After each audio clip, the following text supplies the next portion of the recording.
dutes a terme totes les entrevistes amb els altres candidats,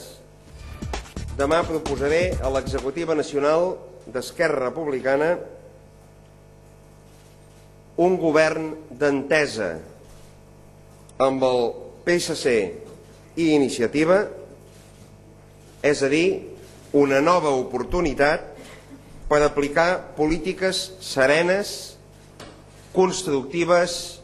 i estables.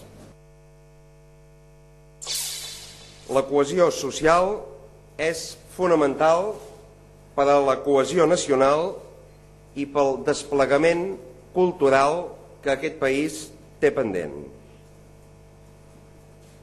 Entenem que la continuïtat de mesures de benestar adoptades pel govern anterior, l'entrat el 2003,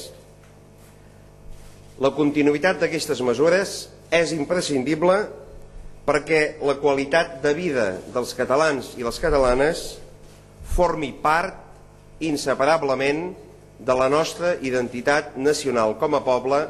al costat de la pròpia cultura i llengua nacionals.